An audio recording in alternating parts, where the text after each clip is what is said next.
Não estou a ouvir. Situação da cólera no país, 7 mortos e 337 novos casos da doença registrados nas últimas 24 horas. Presidente da República no Cairo, encontro com homens de negócios, marca o último dia da visita oficial ao Egito. Eleição do novo Papa, Estados Unidos terão 10 cardeais representados no conclave. Hoje notícias, quarta-feira, 30 de abril, bem-vindos à atualidade.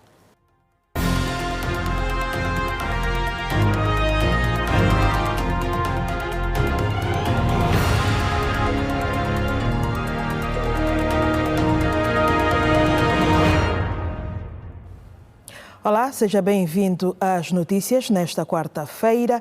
337 novos casos da cólera foram registrados nas últimas 24 horas, segundo a atualização feita pelo Ministério da Saúde. 7 pessoas perderam a vida no mesmo período, sendo 3 na província de Benguela, 2 na província do Kwanza Sul, 1 em Luanda e outra na província de Malange. O total cumulativo de casos registrados desde o início do surto chegou aos 16.719 casos. Morreram até a presente data 558 pessoas, a maioria em Luanda, que registrou até agora 200 mortes pela doença.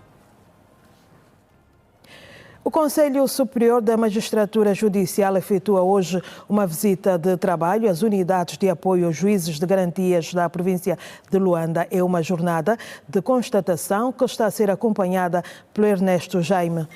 Ernesto Jaime, boa tarde. Informações adicionais.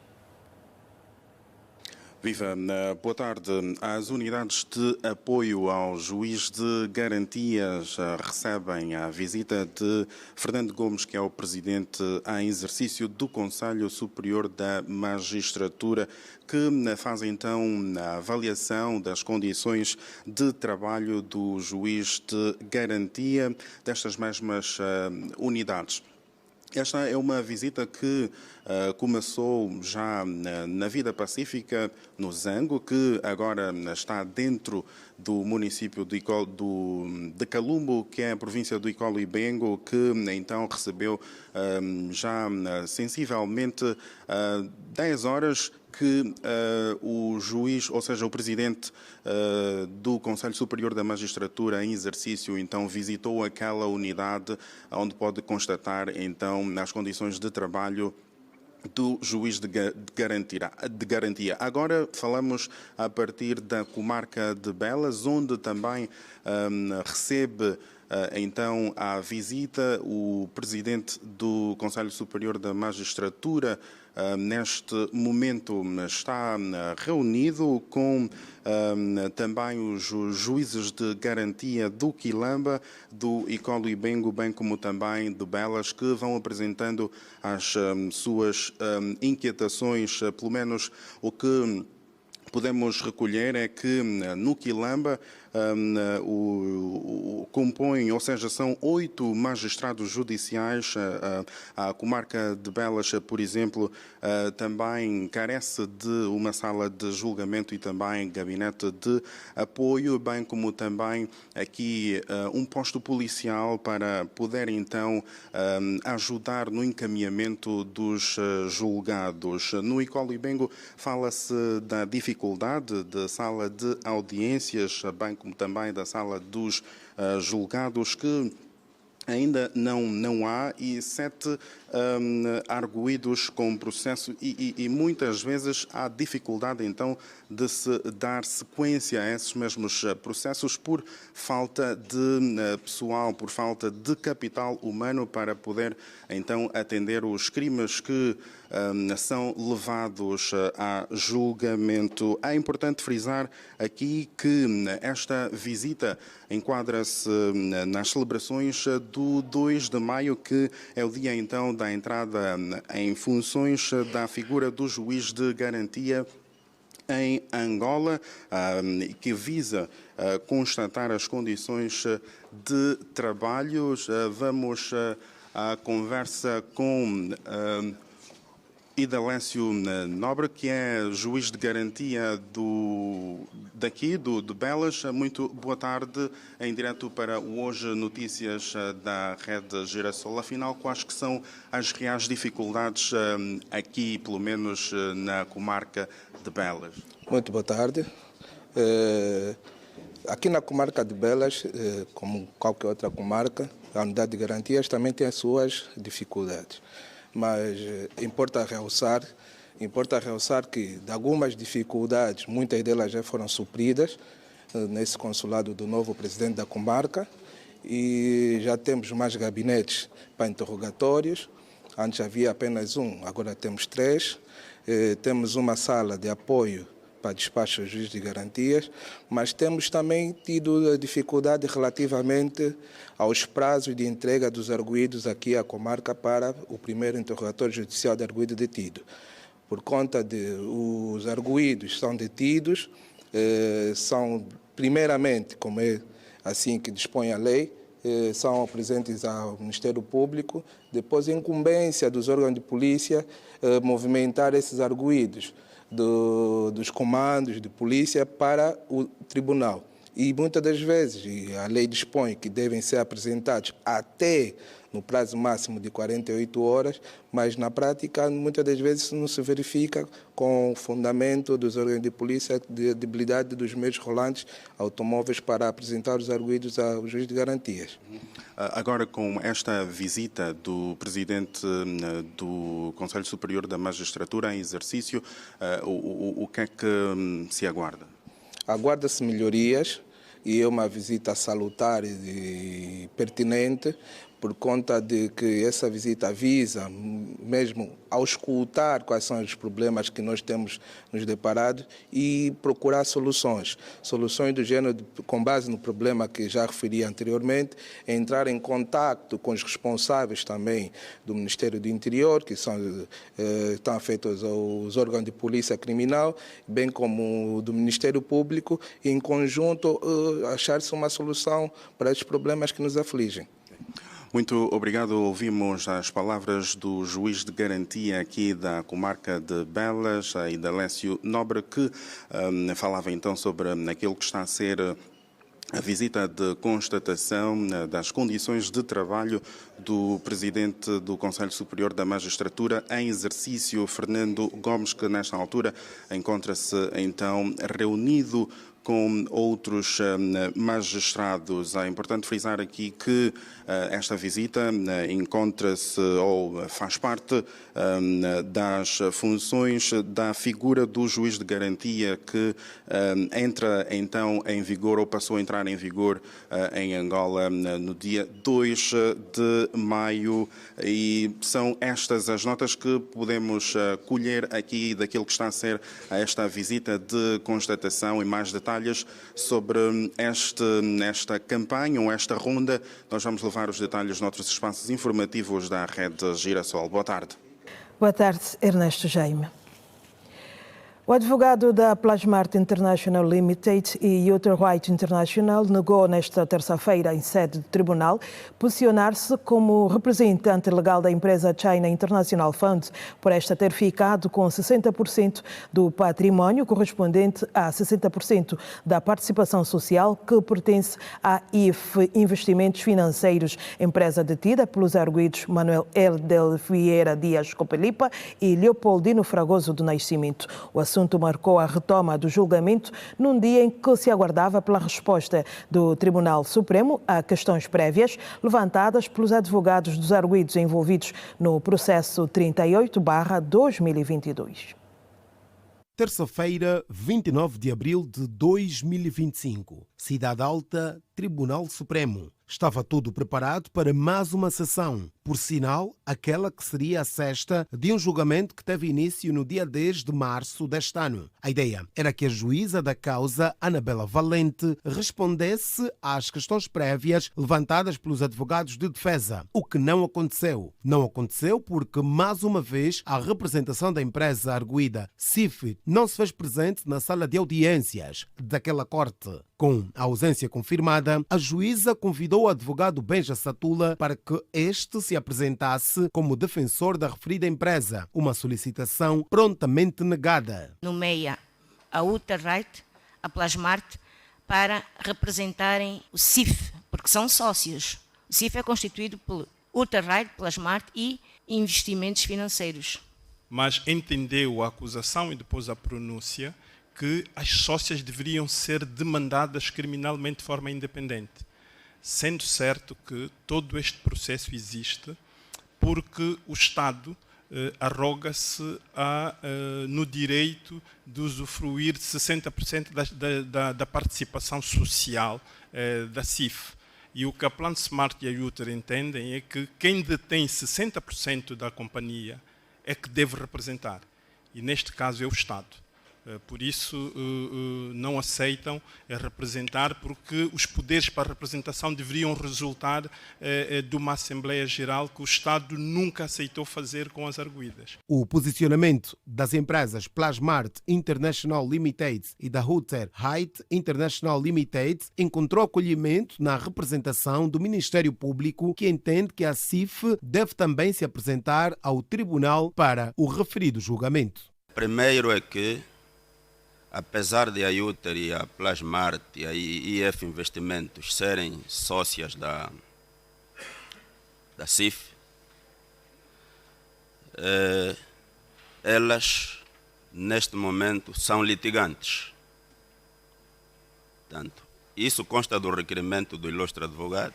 Há um litígio entre a Uter e a Plasmart que está a demandar a CIF nos tribunais. Portanto, não vemos como é que será possível essa representação se ambos têm interesses antagônicos. Esta defesa não será, naturalmente, efetiva. A partir daí, uma série de posicionamentos contrários foram apresentados pelas partes, tendo o mandatário das empresas Plasmart e Uter reforçado a sua posição em diversos momentos. O advogado Benja Satula referiu que se 60% da participação social da IF Investimentos Financeiros está sob tutela do Estado por parte da CIF, esta tem de aparecer em tribunal para a sua defesa. Para alienar a indústria cimenteira, alguém representou a CIF, porque a indústria cimenteira é da CIF.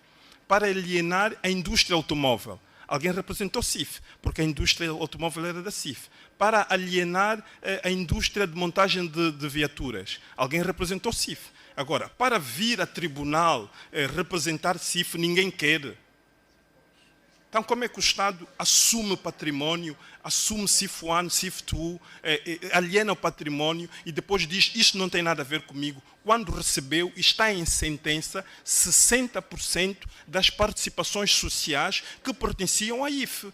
A que título é que eu vou voltar a chamar a IF se a IF entregou 60% das participações sociais? E a que título é que eu vou chamar a Uter para representar o Estado quando o Estado entrou nos 60%, não ligou nenhuma a Uter? A troca de argumentos entre o tribunal, a defesa das empresas Plasmart International Limited e da Uterride International Limited, a defesa do arguido Yu Haiming e o Ministério Público levaram a juíza da causa, Anabela Valente, a interromper a sessão por um período de 5 minutos, mas que viria a durar quase 1 hora. Os arguidos Manuel Helder Vieira Dias Júnior Copelipa e Leopoldino Fragoso do Nascimento Dino, Fernando Gomes dos Santos, Yu Haiming e as empresas China International Fund, CIF, Plasmart International Limited e Uterride International Limited são acusados pelo Ministério Público da prática dos crimes de peculato, burla por defraudação, falsificação de documentos, associação criminosa, abuso de poder, branqueamento de capitais e tráfico de influências. Entretanto, o julgamento do mediático processo 38/2022 parece estar longe do fim. Nesta terça-feira, a juíza Anabela Valente remarcou a audiência para o dia 13 de maio, tendo na ocasião recomendado a convocação do Ministério da Indústria e Comércio enquanto fiel depositário do CIF, detido pelo Estado através do IGAP, departamento responsável pela alienação de propriedades do Estado. A convocação surge na sequência da exigência dos advogados de defesa, que consideram fundamental a presença destas instituições para a continuidade do processo.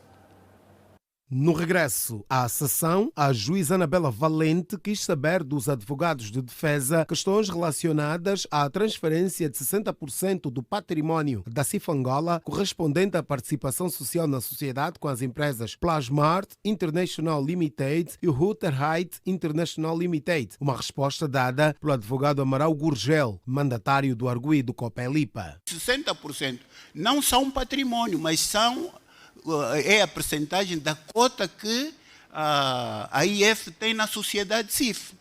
E isso ocorreu no ano de 2020. Eu, por acaso, estive a ver no Nacional do Património do Estado, do Ministério das Finanças, enviou-me uma carta a proibir a minha entrada no edifício CIF 2. O tribunal insistia em continuar com a audiência, ao passo que os advogados Benja Satula e Bangula Kemba exigiam a convocação do Ministério da Indústria e Comércio por ser o fiel depositário da CIF Angola desde a sua passagem para a esfera do Estado e também do IGAP, Instituto de Gestão de Ativos e Participações do Estado, porque a defesa levantou questões segundo a qual aquela instituição iniciou na última semana sessões públicas para leiloar ativos pertencentes à empresa CIF. Os advogados Bangula Kemba e Benja Satula querem perceber o porquê da alienação do património da empresa, uma vez que o julgamento está a decorrer no tribunal. O que se nós pretendemos aqui é a descoberta da verdade material. Isto não é uma questão de prova, isso é uma questão prejudicial. As questões prejudiciais são questões chaves no processo. E esta questão prejudicial é uma questão prejudicial de natureza não penal. Tem de ser resolvida antes do processo de crime. E a melhor forma de resolver é trazer aqui o IGAP e o Ministério do Comércio para explicarem em que termos estão a fazer este leilão. Ninguém pode vender aquilo que não é dele. Portanto, é uma questão fundamental. O Estado não é sócio da CIF por entrega voluntária feita pela IF Investimentos, porque é que, de facto, está a fazer a gestão de CIF Angola. Né? Este é que é o ponto fundamental. E então é muito importante, num Estado democrático, que estas questões sejam esclarecidas antes mesmo de tudo, porque, como viram, o Tribunal é dessa opinião também. O património apreendido num processo só é perdido a favor do Estado depois da condenação com sentença transitada em julgado. Portanto, nós ainda só estamos a discutir questões prévias e o património já está alienado. Pronto, qualquer um pode retirar daqui conclusões óbvias do desfecho deste processo. O mandatário das empresas Plasmart International Limited e Hutter Height International Limited refere que parte das situações verificadas até o momento surgem em consequência dos moldes em que foi feita a acusação por parte do Ministério Público. E os termos em como a acusação pública foi feita numa situação em que a IF Investimentos já tinha feito a entrega voluntária de 60% das participações e do património, claramente que na estrutura acionista entrou o Estado, aqui representado pelo Instituto de Gestão de Ativos e Património do Estado. E trazer a CIF como arguida foi, na nossa perspectiva, um erro de interpretação. Só que, postos neste nível, é mais difícil conseguirmos fazer o contrário e, claramente, que dos órgãos do Estado ninguém estará disponível a vir sentar no banco dos réus representando uma sociedade que é arguida. Entretanto, estamos todos disponíveis para alienar o património da mesma sociedade que é arguida, que não tendo representante, entretanto, já alguém se arrogou o direito do património 100%. O julgamento voltou a ser suspenso e deverá retomar no dia 13 de maio, já com a presença de representantes do Ministério da Indústria e Comércio e também do IGAP, para que estas instituições esclareçam o porquê da alienação de 100% do património, incluindo os 40% detidos pelas empresas Plasmart e Hutter Height International Limited. No mediático processo de número 38/2022, em que Manuel Helder Vieira Dias, a Copelipa, e Leopoldino Fragoso do Nascimento, Dino, são os principais arguidos, estão arrolados 38 declarantes e tem como relatora a veneranda juíza conselheira Anabela Valente. O Ministério do Comércio e Indústria procedeu à apresentação hoje de um portal denominado Declaração de Exclusividade.com. A plataforma que se pretende é facilitar os comerciantes e industriais a aceder ou tratar documentos de forma célere. O Mandela Silva acompanhou o ato da apresentação e tem mais desenvolvimentos sobre o assunto. Boa tarde, Mandela. Ora viva, boa tarde e boa tarde extensivo ao vasto auditório da rede Girassol. De facto, o Ministério da Indústria fez então o oficial lançamento do portal, a apresentação do portal de declarações de exclusividade. Mas para mais informações sobre o assunto, nós vamos então à conversa com o Secretário de Estado da Indústria, Carlos Rodrigues. Boa tarde em direto para a rede Girassol. Mesmo para início de conversa, Sr. Secretário de Estado, o que é então o portal que foi lançado hoje e como funcionará? Muito bem, boa tarde a todos. Bem, o lançamento do portal da exclusividade tanto decorre daquilo que é a estratégia da Secretaria do Ministério da Indústria e Comércio em relação à organização e o funcionamento do setor industrial. Nós, o ano passado, lançamos o portal da indústria porque tínhamos um grande desafio que prende-se essencialmente com os dados estatísticos do setor industrial.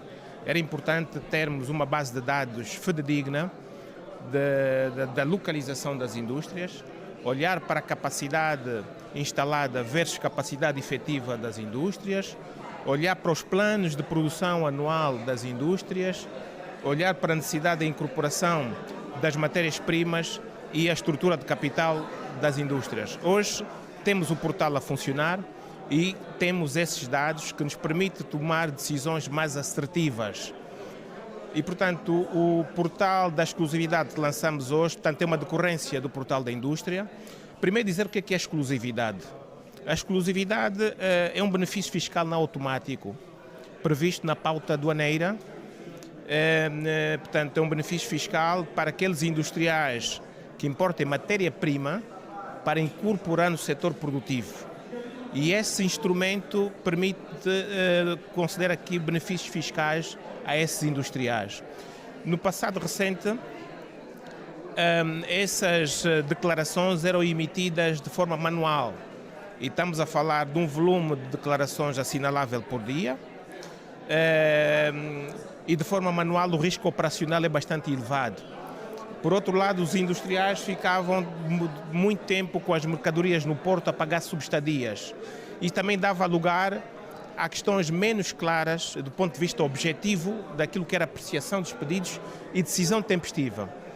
E com isso, com este portal, os industriais vão poder, de forma online, portanto, industriais inscritos no portal da indústria, repito, com inscrição no portal da indústria, fazer o pedido das declarações de exclusividade de forma automática. Portanto, como vocês repararam, tem o código pautal das matérias-primas e toda a documentação necessária que suporta os requisitos que são cumulativos para a emissão dessas declarações. E do lado do setor, nós recebemos, temos a visualização dos dados carregados e de forma automática os nossos responsáveis recebem, cumprindo com os requisitos, é aprovado e em 24 horas os industriais terão então estes certificados de exclusividade, como digo, passados sem qualquer intervenção humana. Sr. Secretário, acredita que este portal vai facilitar então os industriais? Sem dúvida, facilita os industriais, torna o processo mais eficiente e, no fundo, garante-nos maior segurança do trabalho que nós estamos aqui a efetuar. Portanto, se nós estamos a falar de um benefício fiscal, ou seja, o cumprimento dos requisitos previstos na lei são muito importantes e, sobretudo, evitamos aqui subjetivismos na análise e na decisão destes processos e que, com isso, temos a certeza que vai funcionar o sistema, vai ser algo muito importante e benéfico para os nossos industriais. Além da componente Muito obrigado ao secretário de Estado, Carlos Rodrigues, que falava então sobre a atividade que está a decorrer aqui no Ministério do Comércio, que está a ser feito então o lançamento do portal de declaração de exclusividade que foi lançado hoje, que segundo o secretário de Estado para o Comércio vai então facilitar os comerciais, as pessoas, os empresários e os industriais. Mas para mais informações sobre o assunto, o caro ouvinte e telespectador vão então poder acompanhar esta matéria com maior incidência nos próximos serviços noticiosos da Rede Girassol. Boa tarde. Boa tarde, Mandela Silva. E hoje notícias, edição de quarta-feira, 30 de abril de 2025. Seguimos para o primeiro intervalo da tarde. Volte connosco.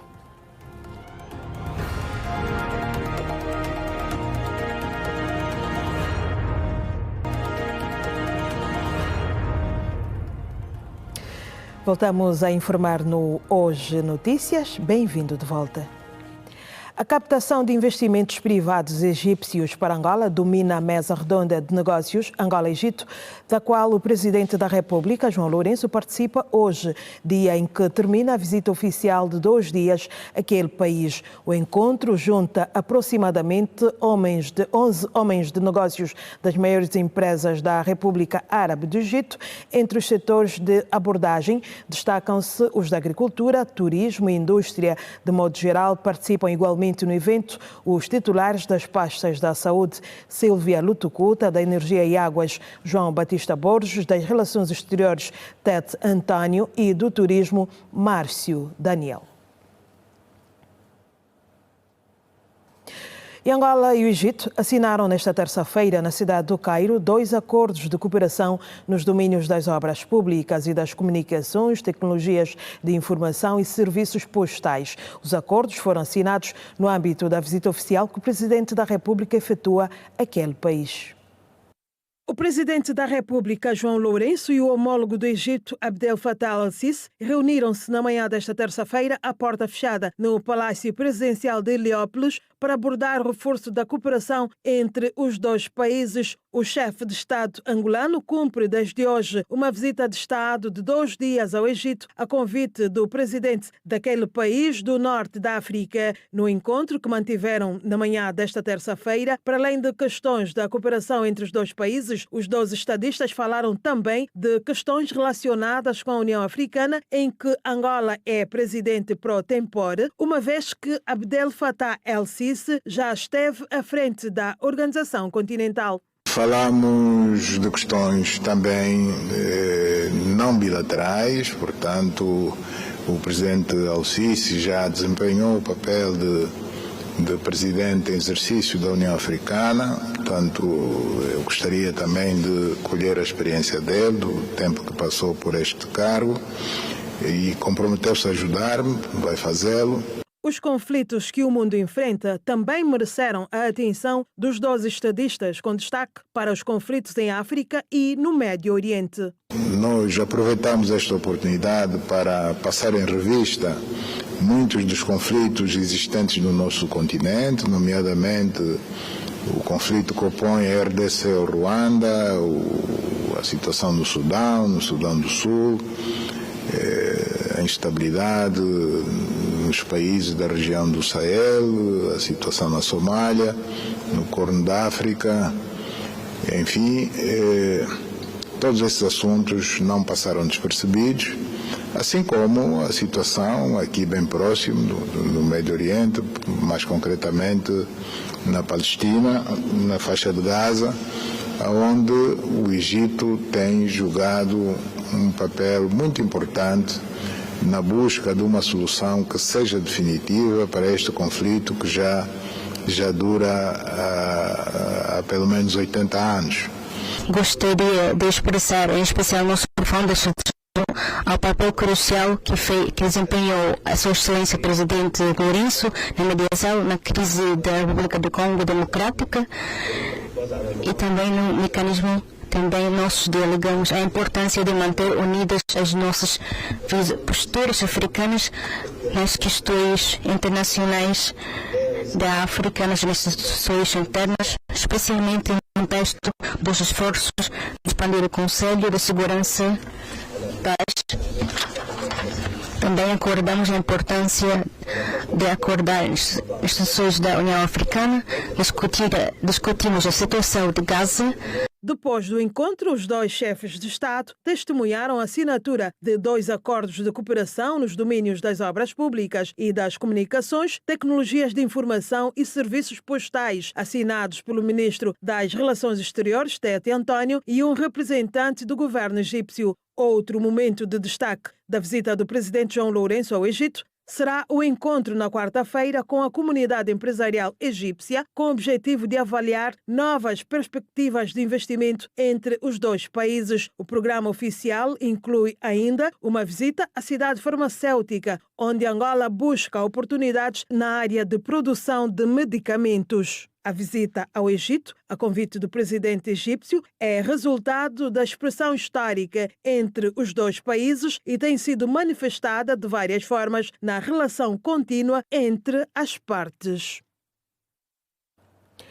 Pelo menos 15 pessoas morreram e outras 12 ficaram feridas na sequência de um incêndio que atingiu um hotel no leste da Índia. É um assunto em destaque no Compacto Internacional.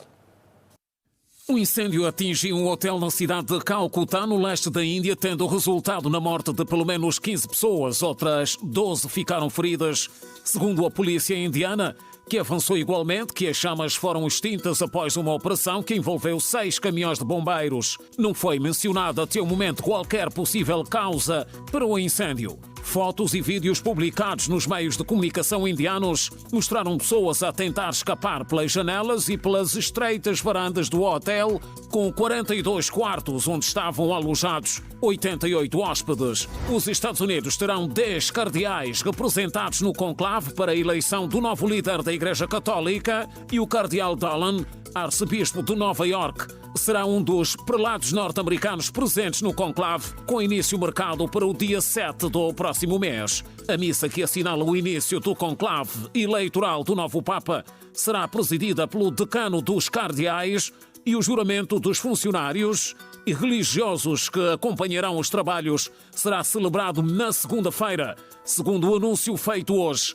pelo Vaticano. Os 18 milhões de eleitores da Roménia são chamados às urnas no próximo domingo para repetir a primeira volta das eleições presidenciais, depois da anulação inédita pelo Tribunal Constitucional por suspeitas de interferências russas. Em novembro passado, a Justiça Eleitoral impediu a candidatura nesta repetição da votação do vencedor surpresa da primeira volta, que foi acusado pelas autoridades de 6 crimes, incluindo perturbação à ordem constitucional. Numa decisão sem precedentes, o Tribunal Constitucional romeno anulou em 6 de dezembro passado a primeira volta das eleições presidenciais, realizadas a 24 de novembro, a 2 dias da segunda volta.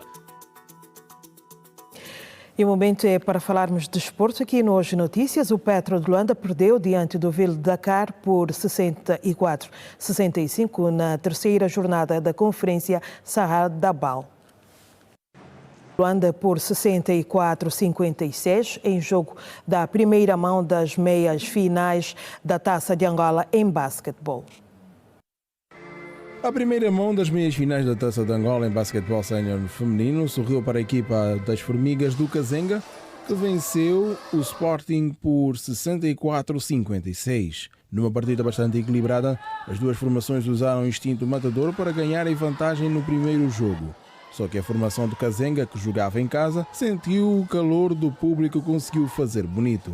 Em toda a partida, as Formigas conseguiram tirar o máximo proveito dos lançamentos da zona exterior e foram felizes até o final para conseguir uma vitória de 64-56.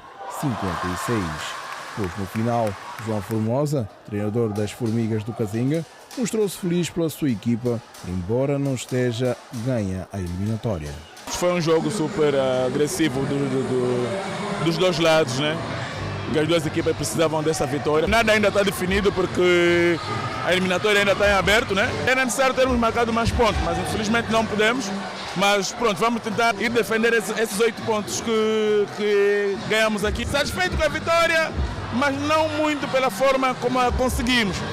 porque erramos muito. Do outro lado, a treinadora do Sporting, Ângela Cardoso, felicitou a equipa adversária. Ainda assim, pretende fazer mudanças na segunda mão. Primeiramente, dou os parabéns à equipa adversária, que aproveitou todas as oportunidades que teve. Ao contrário da minha equipa, que praticamente teve uma fragilidade muito grande em termos de finalização. Não funcionou bem o nosso jogo interior e o jogo exterior, não funcionou bem a ocupação do espaço e a circulação da bola, e muito menos as finalizações nas várias oportunidades que tivemos. E claro que num jogo equilibrado e disputado, a equipa que comete menos erros normalmente é a equipa que chama-se a vitória.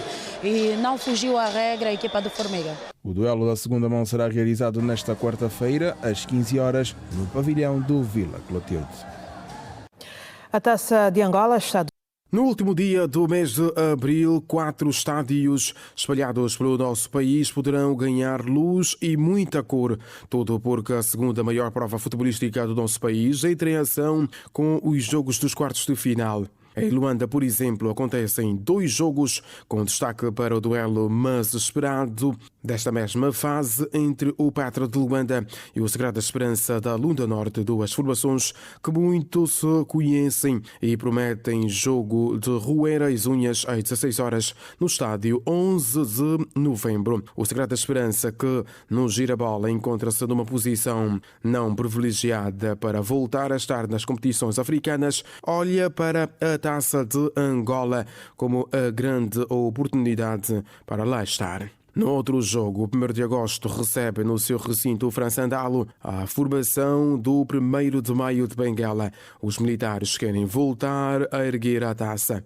O outro jogo que poderá trazer grandes emoções no estádio Mundo do Leno é entre o Bravos do Maqui, que agora é a melhor equipa angolana bem posicionada no ranking africano, que terá pela frente o Cabos Corpo do Palanca, que quer também voltar a estar na montra do futebol africano, ou seja, na taça Nelson Mandela. Já o São Salvador do Congo, no estádio Álvaro Buta, às 15 horas terá pela frente o Sporting de Luanda, uma equipa do segundo escalão que eliminou nos oitavos de final o Desportivo da Lunda Sul da primeira divisão.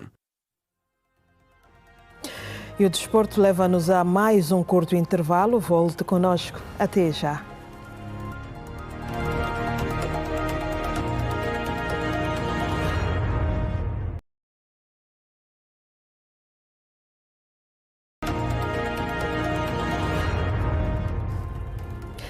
Olá, seja bem-vindo de volta às notícias.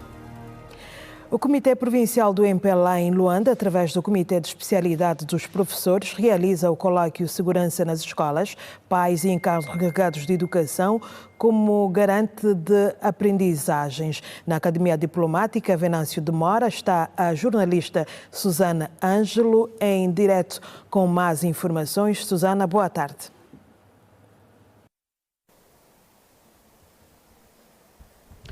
Boa tarde. Recordo que a Brigada de Segurança Escolar foi reativada em 2023 em função dos vários episódios de violência configurados com crime de ofensa e integridade física que se registraram em muitas instituições na altura aqui na província de Luanda. Violência também envolvendo estudantes, sobretudo adolescentes. Com este colóquio, o Comitê de Especialidade do Partido MPLA pretende encontrar o melhor caminho para driblar os vários problemas que as escolas têm estado a enfrentar. São cerca de 500 instituições públicas do ensino geral na ser presidido por Moisés Alfredo África, que é o secretário do Comitê Provincial do Partido em Luanda para o Departamento de Organização Urbana e Académica, com quem nós vamos muito rapidamente conversar.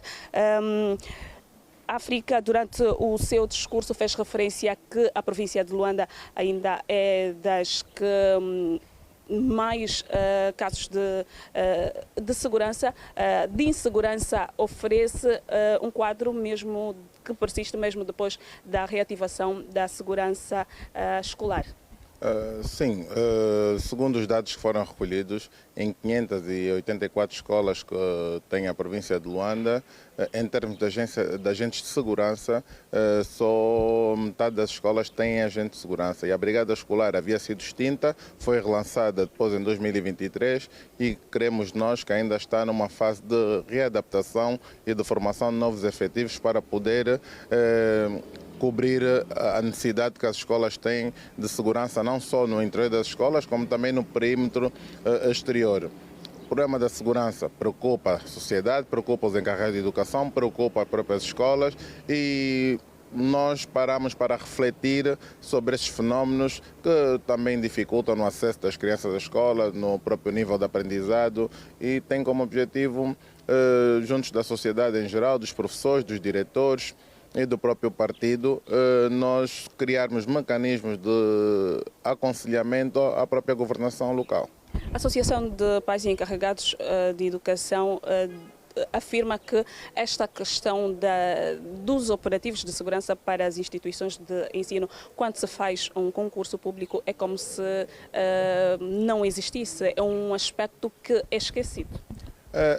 Nós temos que apelar ao Ministério, não só da Educação, como ao Ministério do Trabalho, que no âmbito do qualificador ocupacional, que se cria uma outra categoria para os seguranças, segundo o que nos foi dito aqui, é que são qualificados como operários, e o que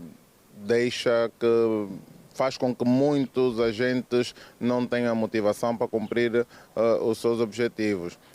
Nós vamos produzir um memorando, vamos produzir aconselhamento, vamos produzir sugestões para que os órgãos competentes consigam refletir também sobre isso e que encontrem caminhos que mitiguem estes problemas que vivemos nas escolas. Um problema que continuamos a reiteradas vezes a falar deste colóquio, sai efetivamente a solução ou vamos voltar para olhar para os mesmos problemas? Não, nós temos, esses colóquios são compostos por especialistas, não só como por leitores, mas também como os próprios convidados. E são realizados no sentido de produzir soluções, de produzir propostas concretas para que possamos entregar aos órgãos competentes para uma melhor avaliação e para encontrarmos caminhos que satisfaçam todas as partes. Encontrar a solução para driblar os problemas que as instituições de ensino têm estado a enfrentar, sobretudo na questão da segurança, é o que se pretende com este colóquio que está a ser realizado pelo Comitê de Especialidade do Partido MPLA. Um assunto que nós vamos trazer ao pormenor nos próximos serviços de informação da Rede Girassol. A partir da Academia Venâncio de Moura Song Magalhães, Susana Ângelo. Boa tarde. Boa tarde, Susana Ângelo. Mais de 2.500 delegadas vão participar do 8º Congresso Ordinário da OMA. O evento vai decorrer de 27 de abril a 1 de maio de 2025 e 26, no caso. O Comitê Nacional da OMA aprovou os documentos reitores que vão conduzir o processo orgânico do 8º Congresso Ordinário da organização, previsto para o ano 2026. Na ocasião, a secretária-geral da OMA, Joana Tomás, destacou os avanços e desafios do presente e do futuro do país, bem como o papel da mulher angolana ao longo da história. As conquistas alcançadas pelas mulheres angolanas no plano político, econômico e social são efeitos da sua grande e valorosa participação na conquista da independência nacional, na consolidação da paz, na reconciliação nacional, na democracia e no desenvolvimento do país. Também será um momento para a reflexão sobre o percurso histórico e glorioso que temos trilhado e aprimorar estratégias para a maior inserção da OMA na sociedade. Este será um processo orgânico diferente, porque vamos realizar ao mesmo tempo as assembleias constitutivas nas 6 províncias, nomeadamente Luanda, Icolibengo, Mochico, Mochico Leste, Quando e Cubango, e nos novos municípios e comunas para adequar as estruturas da OMA a nova divisão política e administrativa de Angola. Sob o lema Mulher Angolana, unida para transformar os desafios em conquistas, Joana Tomás encorajou a direção do partido a prosseguir com seu propósito e apelou à participação das mulheres no processo orgânico do país. Nos termos da linha A do artigo 74 dos Estatutos da Organização, o Comitê Nacional, reunido na sua 4ª sessão extraordinária, realizada na sede nacional da OMA em Luanda, no dia 29 de abril de 2025, convoca o 8º Congresso Ordinário para o período de 27 de fevereiro a 1 de março de 2026, sob o lema Mulher Angolana, unidas para transformar os desafios em conquistas. No espírito das celebrações dos 50 anos da independência nacional, com coesão, patriotismo e harmonia geracional, apelamos à participação ativa das militantes, simpatizantes e amigas da organização no processo orgânico e nas assembleias constitutivas. O Comitê Nacional refletiu também sobre a vida interna enquanto organização feminina do MPLA, considerando os desafios que enfrenta como principal defensora dos direitos da mulher. Cerca de 3 milhões de dólares é o valor a ser investido no ecoturismo Luiana Plains Safaris, a ser implementado este ano na região do Okavango, em Angola. A apresentação do projeto aconteceu nesta terça-feira em Luanda, na sede do Ministério do Turismo. O projeto Luiana Plains Safaris tem como objetivo promover o desenvolvimento do setor turístico em Angola, especialmente na região do Okavango. A iniciativa é do Ministério do Turismo e foi apresentada nesta terça-feira em Luanda, mas o acesso às estradas ainda constituem a principal barreira. Mas saímos daqui reforçados e unidos no sentido de ultrapassarmos os desafios que ainda persistem, que são, por exemplo, a questão dos acessos, a questão dos postos fronteiriços, que são essenciais. Without investment. Este será o primeiro investimento para solidificar a nossa posição naquela região e a posterior fazermos então outros investimentos. Na ocasião, o secretário de Estado para o Turismo declarou que 3 milhões de dólares é o valor a ser implementado para impulsionar o desenvolvimento local com a criação de mais de 100 postos de trabalho. Que esse projeto de ecoturismo, que está avaliado em aproximadamente 3 milhões de dólares e prevê a criação de 140 postos de trabalho, terá um impacto significativo na região e marca um forte sinal do potencial de desenvolvimento turístico da região do Okavango.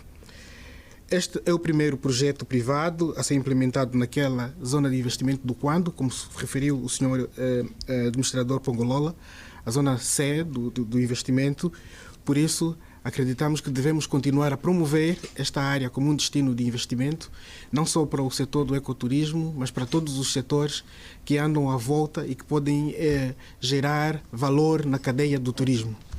Por isso, temos aqui também uma oportunidade para desenvolver toda a cadeia do turismo. O momento serviu também para a entrega do certificado de registro do investimento privado da IPEX. Em como temos trabalhado arduamente para promover o setor do turismo, promover investimento privado em Angola, e estarmos aqui hoje presente é uma mostra de como esse momento é muito importante para nós. Queremos divulgar que é possível, que estamos a conseguir trazer investidores externos, temos também muitos investidores internos e a mensagem que nós queremos passar é que nós estamos aqui e continuaremos a apoiar iniciativas dessa natureza. O projeto Luiana Plains Safaris faz parte de um esforço para diversificar a economia angolana e diminuir a sua dependência dos recursos naturais como o petróleo e o gás. Está a informação contada no Hoje Notícias. Vem aí o Desporto na Rede. Não perca as novidades nacionais e internacionais em mais uma edição. Continuação de uma ótima tarde e até amanhã.